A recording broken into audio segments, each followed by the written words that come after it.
once a safe town where nothing exciting ever happens. Until one day, it was almost as if Hawkins became cursed. But why? Maybe we'll never know for sure, but let's learn a thing or two here on the Hawkins Files. Hey guys, welcome back to another video here on the Hawkins Files podcast. Today we're going to be going over Season 2. Now, in the last video we went over Season 1, like the recap for that. Now, unfortunately, there's been some technical difficulties in recording and uploading that video, so it's actually going to be uploaded after this one, which is a little confusing, but I'm sure it'll be okay. So, to start off with Season 2, it's in Pittsburgh, Pennsylvania, where it's this group of criminals that are that just killed a man, and they're fleeing away from the scene in a van. And basically, part of this group is another number, just like 11, known as 8, but she goes by Callie for the most part. Her abilities are to like create illusions in your mind. So unlike 11, it's not like telekinetic abilities, it's more of making you see things that aren't actually there. And like in order to escape the cops in this instance, she creates like this rock slide off the bridge of a highway, and it like makes it seem like the leading cop is about to run into like a rock slide when he's really not, and it like ends up stopping all the cops, and then the group of criminals just get away. And at the like kind of the real start of the episode, we head back into Hawkins, and we see the group of kids we all know and love: Mike, Will, Lucas, and Dustin. They're all at this arcade, and they end up meeting they don't meet in the very beginning, but they are playing the arcade games, and they know that Dustin has like this high score on one of the arcade games, and he notices that some player named Mad Max ends up taking the leading score. And so it kind of sparks a little bit of interest of who this person really is, because they've never seen this person before. So it's like, who's Mad Max? Fast forward to the next day at school, there's this really high speeding car pulling up into the parking lot, and ends up being Max, who is revealed to be Mad Max. And then we also see Billy Hargrove, and he's basically gonna end up challenging Steve for like this big king title, because Steve is like known as the big man of Hawkins High School. Now Billy's here to just take over completely. As all this has been happening, Will Byers, he has been experiencing visions, because at the end of Season 1, if you remember, he was stuck in the Upside Down the entire time. And at the end of the season, he's puking up slugs and stuff like that. And so he's just been experiencing these episodes and flashbacks from the Upside Down, and it's very unsettling for him. So him, Joyce Byers, and Jim Hopper all head to Hawkins' lab, and they basically like run tests on him, try to figure out what's going on and see if it's ever going to be fixed. And as this has all been happening, Nancy and Steve have been visiting Barbara Holland's parents for family dinners to kind of alleviate some of that pain of Barb going missing, even though she's not actually still around, but her parents are still under the assumption that she is. And they've actually went ahead and sold their house and found this journalist named Murray Bauman, who's going to be more important later on, who's going to supposedly take the case and actually try to find Barbara, even though that's going to come up completely short, unfortunately. As we end the near of episode 1, we find out that Mike has actually been using the radio to try to contact 11 for the past 352 days. And it's just been completely silent, but he just keeps trying in hopes that she is out there somewhere. And then we do find out that as Jim Hopper gets home from police chief for the day, he heads back to his cabin, and it's revealed that 11 is in fact alive, and she is living with him and has been living with him since her disappearance at the end of Season 1. And then as we head into episode 2, we see flashbacks of what happened so from the moment that she took out the Demogorgon at the end of Season 1, it turns out she ended up getting stuck in the Upside Down in the process of doing that. And so it shows like the whole process of her getting out of the Upside Down by like kind of extending open this small gate that ends up being in one of the walls at Hawkins Jr. or Hawkins Middle, they actually refer to. And then she ends up heading back to Mike's house. There's all these cops trying to question Mike. Does he know where 11 is? And he refuses to tell him, even though he doesn't actually know anyways. And then 11 realizes that she's just going to be causing him pain and putting him more trouble if she tries to stick around with him. So she ends up going to the woods, and then she hides out there for about a month, and then before Hopper finally finds her, and then they end up going back to the cabin. They fix it up, and they're now living there for up until current events time. And as we go back into the present, it's Halloween time as of episode 2. So 11 is wanting to go trick-or-treating, but Hopper tells her it's too dangerous. The government officials aren't gonna be pleased if they find her, so it's really dangerous for her to go out at all. With Halloween, Nancy, Steve, they go to a Halloween party. Nancy gets drunk.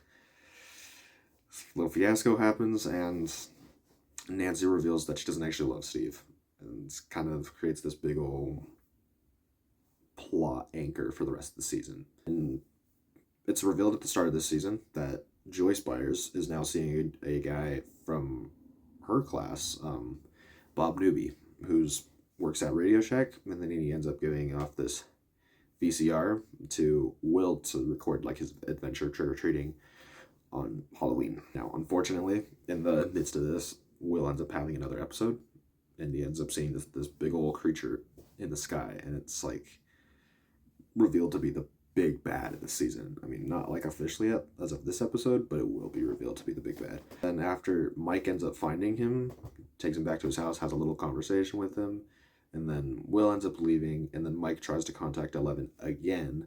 Actually, like, senses her. He, like, senses 11. After all the trick-or-treating is done, Dustin ends up finding this little slug-like lizard-type creature in his trash can. And then that's how we end off episode 2. I'm kind of going more in depth of these first 2 episodes, so I'm going more fast-paced with it, and then we go from there. Episode 3, it's basically Bob and Will end up having this talk that Will should stand up to his fears, and this creature that he saw in his episodes, just tell him, go away, and then it'll all be over, hopefully. And then Will ends up seeing this creature that Dustin ends up taking home at the end of episode 2, and he tries to warn the group that he's seeing this creature in the Upside Down from his episodes, so it's not safe to have him around. In the midst of this, 11 ends up leaving the cabin to go look for Mike. She ends up seeing him at the high school or the junior high, but can't really do anything about it because it's too dangerous to even make any contact with him. She sees him hanging out with Max and kind of uses her abilities to just make her fall off her skateboard that she was riding on at the time.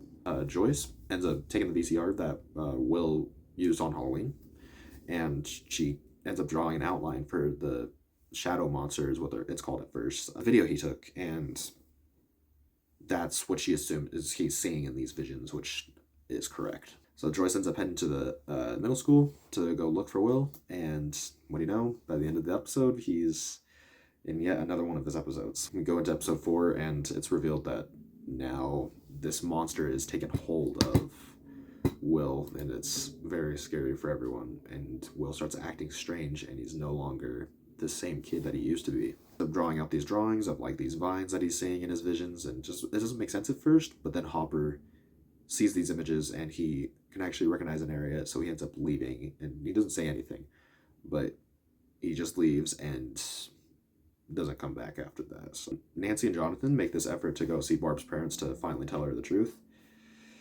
but that doesn't end up going well because this day and age for this current timeline is not good when it comes to government secrets. So they end up getting caught by undercover agents, and they're taken to the lab, told all these reasons why they can't reveal what's going on. They end up seeing the gate that is completely enlarged at this point. It's not nearly the same as it was before at the end of season 1. Then after they leave Hawkins' lab, it's revealed that Nancy actually recorded the entire conversation that goes on in Hawkins' lab. So then they realize they have to go find someone that can actually believe them and make a story that can actually completely destroy everything Hawkins' lab has built. to completely get rid of them. 11, at, throughout this episode, has this big fight with Hopper because she wasn't supposed to go out at all, and ends up leading to this big fight. And then Hopper leaves, does work for a while, and 11's just left alone to search the cabin, and she ends up finding files of her biological mother, Terry Ives, which is a big pinpoint for the next episode.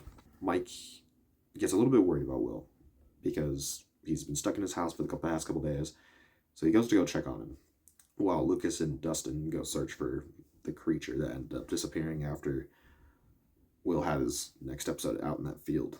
And it's revealed that Hopper, the images that he saw, it's like a location for a tunnel system down in the farm fields. So he ends up, or the pumpkin patch actually.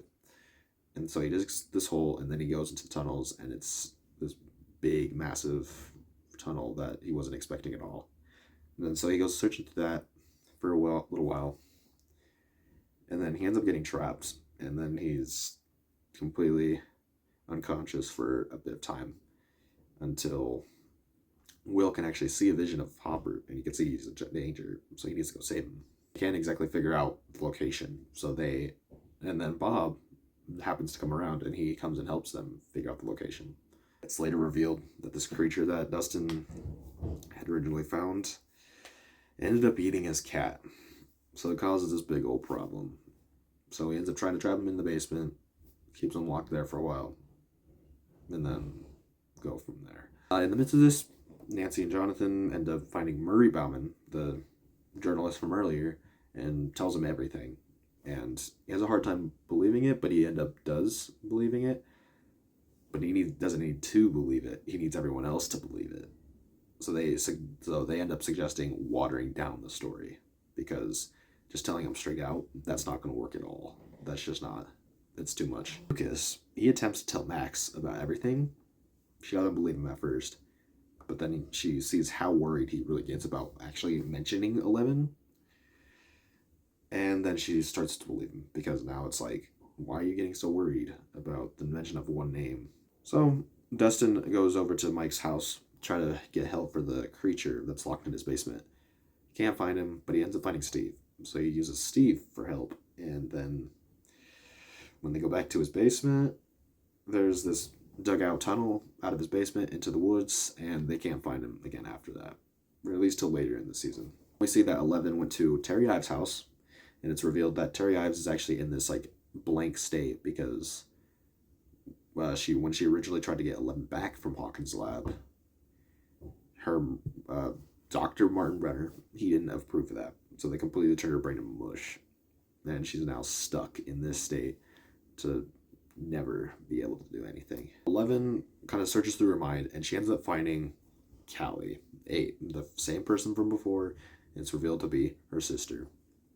So then she decides she's going to go look for her. As we end the episode for episode 5, we realize that Mike, Will, Bob, and Joyce all go save Hopper, which they end up getting him out, but at the same time, Hawkins' lab personnel ends up arriving on the scene, and they decide they're going to try to burn the tunnels, and then it causes this big chain reaction for Will, and he starts screaming, he falls to the ground, and it's like this loud, gut-wrenching scream. And I think we're going to end this off here, which wasn't part of the original plan, but this ended up taking way longer than I assumed it would. So as of next episode, we'll do the second half of season 2. So I hope you guys enjoyed, and I'll see you guys next time. And remember, this has been the Hawkins Files.